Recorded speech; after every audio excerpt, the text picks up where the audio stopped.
कृष्णा हरि ओम। बोलो विष्णु भगवान की जय, सनातन धर्म की जय, सभी संत ऋषि मुनियों की जय। मार्गशीर्ष या अगहन मास की अध्याय 5 कथा।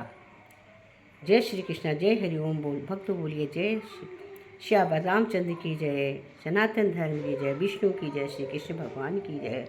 भक्तों कथा प्रारंभ करते हैं। श्री हरि जय, श्री गोविंद जय, विष्णु बाकी बिहारी की जय। हर हर महादेव। मार्गशीर्ष मास का ये 5वां अध्याय अत्यंत पवित्र और कल्याणकारी है। एक समय द्वारका नगरी में मार्गशीर्ष मास का शुभारंभ हुआ।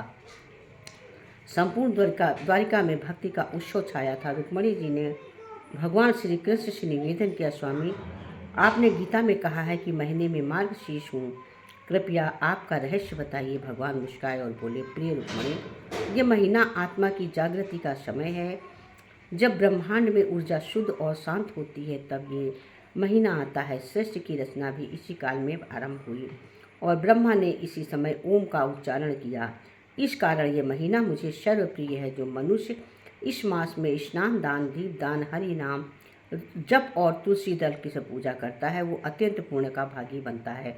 फिर श्री कृष्ण ने एक कथा सुनाई। एक अंधा ब्राह्मण था जिसने मार्गशीर्ष मास में केवल एक तुलसी दल अर्पित किया। उसका हृदय प्रेम से भर गया और वो भगवान से बोला, हे गोविंद, मेरे पास कुछ नहीं है, केवल प्रेम है। तभी भगवान प्रकट हुए और बोले, तेरी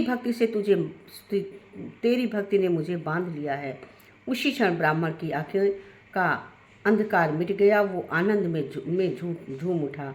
श्री कृष्ण बोले, जो इस मास में भक्ति करता है उसका अंधकार मिट जाता है। भगवान ने आगे राधा रानी के मार्गशीर्ष व्रत की कथा भी सुनाई। प्रिय राधे ने 12 दिनों तक केवल तुलसी जल और ऐसा मेरा नाम लेकर तप किया।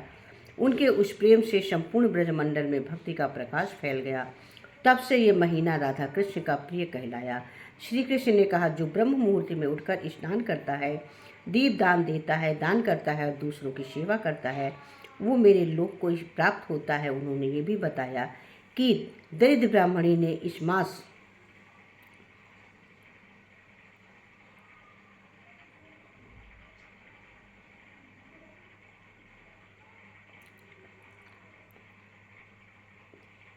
ने इस मास में दीप दान किया और कहा, हे गोविंद, मेरे घर में चाहे अंधकार रहे पर दूसरों में प्रकाश पहुँचे। भगवान उसकी भावना से प्रसन्न हुए और उसके घर में सदा लक्ष्मी का वास कर दिया। श्री कृष्ण ने कहा, मार्गशीर्ष मास केवल नियमों का नहीं, समय नहीं, बल्कि हृदय की निर्मलता जानने का अवसर है। ये मास का अंतिम दिन भी विशेष होता है, तो उस दिन माता पिता, गुरु और ब्राह्मणों का आशीर्वाद लेते हैं।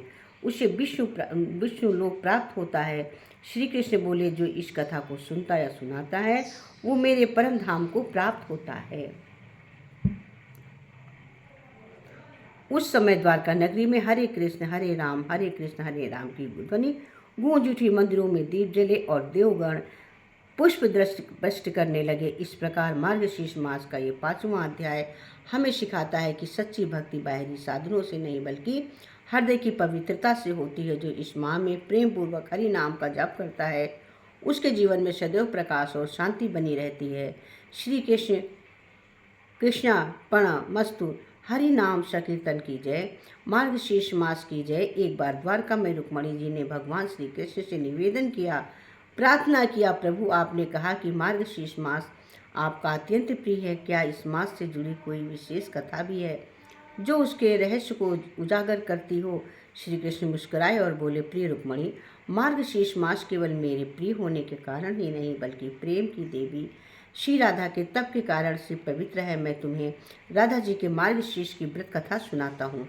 ये कहकर जब वृंदावन मार्गशीर्ष मास आरंभ हुआ तब ब्रजभूमि शीतल वायु और चांदनी से अलौकित थी। उसी समय श्री राधा जी ने प्रण किया कि वे इस मास में केवल तुलसी दल और मेरे नाम से ही जीवन हरण करेंगे। उन्होंने अपने हृदय में गहन प्रेम के साथ प्रतिज्ञा ली, मैं इस मास में किसी भोजन या सुख की इच्छा नहीं रखूंगी, केवल माधव नाम का जप करूंगी। राधा जी ने 12 दिनों तक एकांत में रहकर कठोर तप किया। उन्होंने राजमंडल के मध्य स्थित जमुना तट पर तुलसी का दीप जलाया और आंखें बंद कर निरंतर कृष्ण कृष्ण का जाप करने लगी। उनकी साधना इतनी गहन थी कि वृक्ष की प्रकृति भी उनके साथ तप करने लगी। वृक्षों की पत्तियां शांत हो गई, यमुना का जल मंद प्रवाह में बहने लगा और पक्षियों के गीत गाना बंद कर दिया, लेकिन केवल उसके हृदय में गूंज रही थी गोविंद दामोदरम माधवेति, गोविंद दामोदरम माधवेति। उनके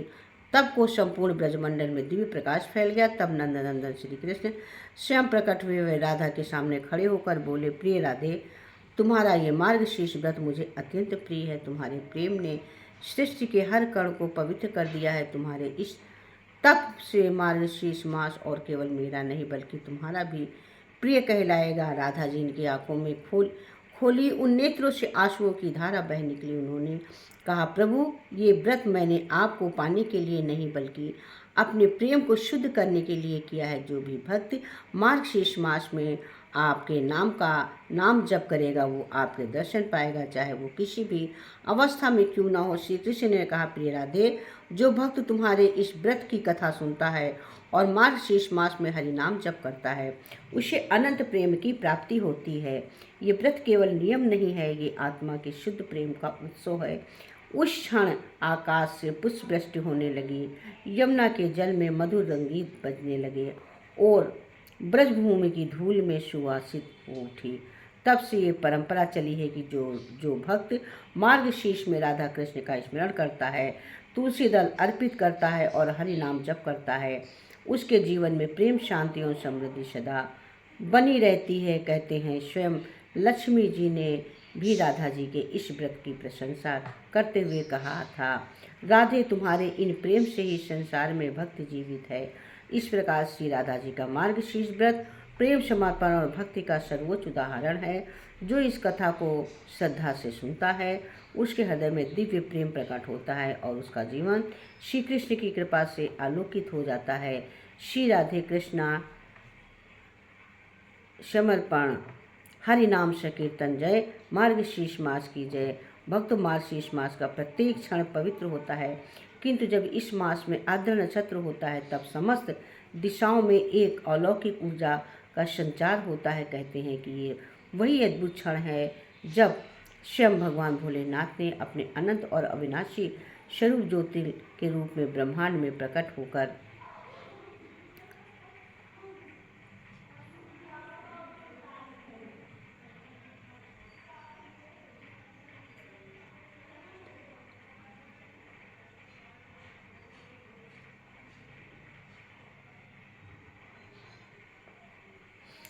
हरे राम हरे राम।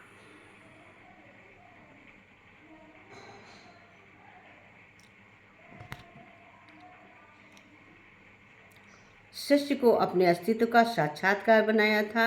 ये घटना तब की है जब सृष्टि का प्रारंभ हुआ था और ब्रह्मा जी की कथा विष्णु जी के मध्य का विवाद उत्पन्न हुआ कि सृष्टि में सर्वश्रेष्ठ कौन है, सृजनकर्ता ब्रह्मा था या पालनकर्ता विष्णु। दोनों अपने अपने ज्ञान और असमर्थ का बखान करने लगे, किंतु तभी आकाश में एक अद्भुत अग्नि स्तंभ प्रकट हुई। उस ज्योति का तेज इतना प्रचंड था कि उससे समस्त दिशाएं प्रकाश में व्याप्त हो गईं। पर्वत पिघलने लगे, जलवायु ठहर गई और देवता भी विस्मित होकर बोले, ये कौन सी दिव्य शक्ति है जो हम सब से भी महान प्रतीत होती है। उसी क्षण एक गूंजती हुई आवाज़ प्रकाश में प्रतिबिंबित हुई, हे देवताओं, ये ज्योति मेरी है। मैं ही इस सृष्टि का आदि और अंत हूँ। जो मेरे इस संकल्प का स्वरूप का आदि या अंत खोज लेगा वो ही इस ब्रह्मांड में श्रेष्ठ कहलाएगा। उस प्राणी को सुनकर ब्रह्मा जी ने हंस का रूप धारण किया और ऊपर की दिशा में उड़ चले, जबकि विष्णु जी ने बारह का रूप लेकर नीचे की दिशा में धरती गर्भ में प्रवेश किया। कहते हैं हजारों युगों तक ये दोनों उड़ते रहे और खोजते रहे, परंतु क्या हुआ?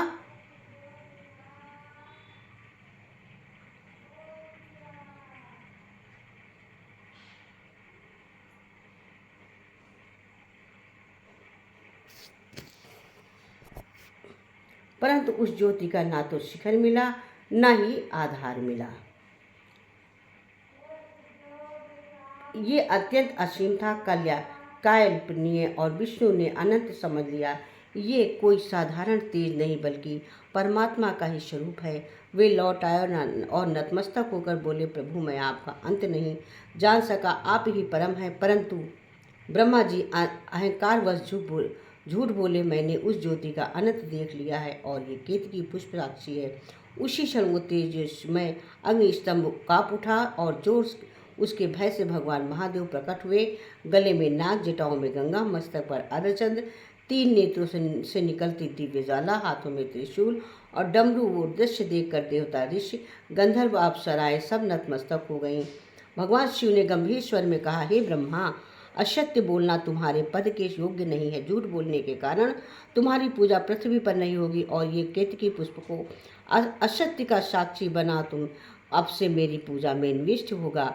फिर उन्होंने विष्णु जी को सत्य बोलने और विनम्रता के कारण वरदान दिया, हे विष्णु, जो कोई तेरी पूजा करेगा वो तुम्हारी आराधना भी करेगा, क्योंकि तुम सत्य और भक्ति के प्रतीक हो। उस क्षण महादेव ने कहा, ये जो तेजोमय अग्नि स्तंभ है वही मेरा ज्योतिर्लिंग स्वरूप है। इस रूप में मैं अनंत काल तक प्रकट होऊंगा। जो भी भक्त मुझे लिंग रूप से पूजेगा वो मेरे साक्षात दर्शन का अधिकारी होगा।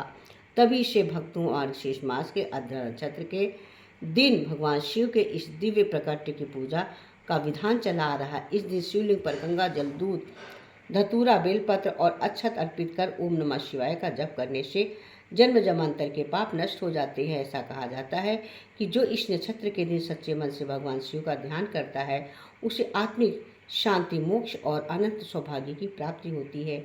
ये वो दिन है जब ब्रह्मांड ने पहली बार महादेव ने अनंत स्वरूप का दर्शन किया था और यही कारण है कि मार्गशीर्ष मास का आर्द्र नक्षत्र शिव भक्तों के लिए सबसे पवित्र तिथि मानी गई है। तो हे भक्तों, जब भी ये दिन आए तो अपने अंतःकरण को शिवमय कर दीजिए, अपने में उस अनंत ज्योति को प्रज्वलित कीजिए जो हर जीव के भीतर स्थित है। वही ब्रह्मादेव हैं, वही सत्य है, वही अनंत हैं। हर हर महादेव भक्तों, अब आइए हम जानेंगे गंगा स्नान करने से क्या फल मिलता है। क्या जानेंगे कि गंगा स्नान करने से क्या फल मिलता है। भगवान शिव की ये कथा अत्यंत अद्भुत। एक बार देव ऋषि नारद आकाश मार्ग में जा रहे थे। उनकी दृष्टि पृथ्वी के कोने कोने को निहार रही थी। तभी उनकी दृष्टि उन लाखों अद्भुत श्रद्धालुओं पर पड़ी जो गंगा स्नान के लिए उमड़े हुए थे। गंगा यमुना के तट पर तप और भक्ति की पूजा से वातावरण पावन हो रहा था, परंतु देव ऋषि नारद जी दृष्टि केवल बाहरी सौंदर्य तक सीमित नहीं थी। उनकी तीव्र दृष्टि भीड़ के भीतर छिपी मनुष्यों की भावनाओं और कर्मों को भी भली भांति परख रही थी। उन्होंने देखा कि कई ऐसे लोग थे जिनके चेहरों पर आस्था और मोक्ष की आशा तो थी, परंतु उनके मन की छाया भी स्पष्ट झलक रही थी। उन्होंने उन महिलाओं को देखा जिन्होंने अपने परिवार और कर्तव्यों को त्याग कर अनेक पाप कर्म किए थे। उनके चेहरे पर यह विश्वास था कि गंगा स्नान से उनके सारे पाप धुल जाएंगे। उन्होंने उन व्रत पुरुषों को भी देखा जिन्होंने जीवन भर अपने स्वार्थ के लिए अपने परिवार को कष्ट दिया था और अब पवित्र स्थान से मोक्ष की उम्मीद कर रहे हैं। फिर उन्होंने उन व्यापारियों और अधिकारियों को देखा। उन्होंने अनैतिक तरीकों से धन कमाया था, गरीबों को ठगा था। वे भी इस भ्रम में थे कि गंगा में स्नान करने से उनके पाप समाप्त हो जाएंगे। वहीं कुछ युवा भी जिन्होंने नैतिकता और मर्यादा को तिलांजलि दी थी, अब गंगा के जल में पवित्र खोज रहे थे। कुछ लोग ऐसे भी थे जो समाज में हिंसा फैलाने वाले थे, कुछ चोरी के उद्देश्य से आए थे तो कुछ व्यापार के लोभ में आए थे। वे संगम तट पर पवित्रता का आभास लेकर पहुंचे थे। देव ऋषि नारद जी ने देखा कि कुछ लोग अपने पड़ोसियों के साथ आए हुए हैं। कुछ लोग अपने पड़ोसियों के साथ ऐसे आए हुए हैं कि जैसे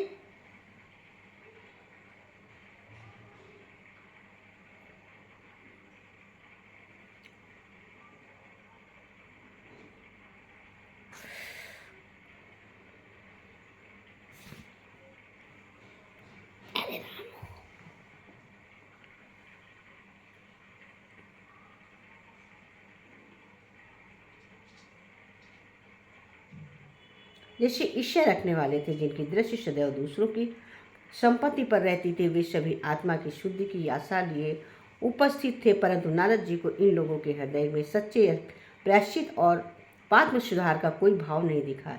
ये देखकर वे व्याकुल हो उठे और सोचने लगे, क्या गंगा पवित्र जल सच में इतने भारी पापों का प्रायश्चित करता है? क्या इन लोगों का उद्धार मात्र एक डुबकी से संभव है, जबकि उनके कर्म और मन अभी भी दूषित हैं? इन गहन जिज्ञासा का समाधान खोजने के लिए देव ऋषि नारद कैलाश धाम जाने का निश्चय करते हैं। वे आकाश मार्ग से भगवान शिव जी से मिलने पहुँचे। वहाँ उन्होंने देखा भगवान शिव ध्यान में लीन हैं। उनका तेजस्वी स्वरूप इतना अद्भुत था कि सूर्य की चमक थी फीकी पड़ गई थी। उनकी मुस्कान से करुणा और ज्ञान का अद्भुत संगम था। देव ऋषि नारद के चरणों में प्रणाम किया। भगवान शिव मुस्काए और बोले, आइए देव ऋषि नारद, आपका स्वागत है। आज अचानक इतनी दूर से आने का कोई विशेष कारण अवश्य होगा। कहिए, कौन सी जिज्ञासा है आपको यहाँ तक ले आई? नारद जी ने हाथ जोड़कर कहा, हे प्रभु, मैं आपके समक्ष एक गहन प्रश्न लेकर आया हूँ। आज मैंने पृथ्वी पर भव्य आयोजन देखा है, जहाँ लाखों लोग गंगा स्नान के लिए एकत्र हुए थे, परंतु उनमें कई ऐसे भी हैं थे जिनका जीवन पापमय था। कुछ महिलाएं जिन्होंने अनैतिक जीवन अपनाया था, कुछ वृद्ध जिन्होंने अपने परिवार को दुख दिया था, कुछ व्यापारी जिन्होंने धोखाधड़ी से धन कमाया था, और कुछ युवा जिन्होंने मर्यादा को त्याग दिया था। हे प्रभु, क्या केवल गंगा में स्नान करने से इतने गंभीर पापों की प्रायश्चित्ति संभव है? भगवान शिव मंद मंद मुस्काए और बोले, हे नारद, देव ऋषि नारद, तुम्हारा प्रश्न अत्यंत गूढ़ है। इसका उत्तर केवल शब्दों में नहीं दिया जा सकता। मैं तुम्हें एक कथा सुनाऊंगा जिसमें पाप, प्रायश्चित और मुक्ति का वास्तविक अर्थ दिया है। ध्यानपूर्वक सुनो, क्योंकि इसमें तुम्हारे सभी पाप प्रश्नों के उत्तर समाधान मिलेगा। नारद जी बोले, हे प्रभु, आपकी वाणी ही मेरे लिए पवित्र मार्गदर्शन है। कृपा करके ये कथा सुनाइए। भगवान शिव बोले, हे देव ऋषि, एक समय की बात है, तब गंगा तट के पास एक प्राचीन नाव था। वहाँ एक ब्राह्मण रामदेव अपनी पत्नी सुलोचना के साथ रहता था। वे दोनों ही सरल और धर्मपरायण जीवन जीते थे। रामदेव अपने ज्ञान और न्यायप्रियता के लिए प्रसिद्ध थे और सुलोचना अपनी करुणा और सद्गुणों के कारण पूरे गांव में आदरणीय थी। मानो वे साक्षात श्री राम और माता सीता का रूप हैं। महाकुंभ के समय गांव में हलचल मच गई। रामदेव और सुलोचना अपनी कुटिया में बैठकर स्नान की तैयारी कर रहे थे। रामदेव बोले, सुलोचना, महाकुंभ स्नान आत्मा की शुद्धि का महत्व अवसर है, हमें भी चलना चाहिए। सुलोचना ने कहा, हे स्वामी, ये सत्य है, पर मैं देख रही हूँ कि कई लोग केवल अपने पाप छिपाने के लिए जा रहे हैं। क्या गंगा सच में सब उनके पापों को धो देंगी? रामदेव ने उत्तर दिया, गंगा स्नान को केवल माध्यम है, वास्तविक शुद्धि तो मन और कर्मों की होती है। उसी गांव में सेठ मोहन और उसकी पत्नी कामनी आए। मोहन हंसते हुए बोले, पंडित जी, मैंने सुना है कि गंगा में डुबकी लगाने से सारे पाप धुल जाते हैं। यही तो आपके शास्त्रों में लिखा है। रामदेव शांत स्वर में बोले, मोहन, गंगा पवित्र है, पर पाप केवल जल से डुबकी लगाने से नहीं मिटते। सुलोचना ने कहा, गंगा स्नान एक प्रतीक है जो हमें आत्मशुद्धि और प्रायश्चित का संदेश देता है। यदि हृदय दूषित है तो स्नान व्यर्थ है। गांव के अनेक लोग ये वार्तालाप सुन रहे थे। एक युवक श्याम बाबू बोला, पंडित जी, जो लोग दूसरों को सताते हैं, क्या उसके पाप भी गंगा में धुल जाएंगे? रामदेव ने उत्तर दिया, भगवान न्यायप्रिय हैं। वे केवल उन्हीं को क्षमा करते हैं जो सच्चे मन से प्रायश्चित करते हैं। जब ये वहाँ पहुँचे तो रात को अचानक तंबुओं में आग लग गई। चारों ओर हाहाकार मच गया। उसी समय एक तेजस्वी संत प्रकट हुए। उनके हाथ में स्वर्ण त्रिशूल था। उन्होंने ध्यान कर लगाकर त्रिशूल उठाया और आग शांत हो गई। सब लोग उनके चरणों में गिर पड़े। मोहन के कांपते हुए ने पूछा, हे मुनिवर, आपने हमारी रक्षा की है, पर यह सब क्यों हुआ? संत बोले, ये आग केवल तंबुओं की नहीं थी, ये तुम्हारे कर्मों की आग थी जो भीतर जल रही थी। प्रार्थना और श्रद्धा से तुमने इसे शांत कर दिया है, पर पूर्णता बुझा सकोगे तभी जब सच्चे प्रायश्चित का मार्ग अपनाओगे। फिर शांत बोले, गंगा में स्नान केवल प्रतीक है। यदि मन शुद्ध नहीं है तो पाप नहीं धुलते। सच्चा प्रायश्चित तब होता है जब तुम अपने पाप को स्वीकारो और सुधार का संकल्प लो। सत्य, सेवा, प्रेम ही सच्चा धर्म है। गांव वालों ने संत के उपदेश देकर आत्मसात किया। उन्होंने कहा, हे मुनिवर, आपकी वाणी ने हमें जीवन का मार्ग दिखाया है। संत ने आशीर्वाद दिया और अंतर्धान हो गए। उस दिन के बाद गांव के लोग सच्चे अर्थों में बदल गए।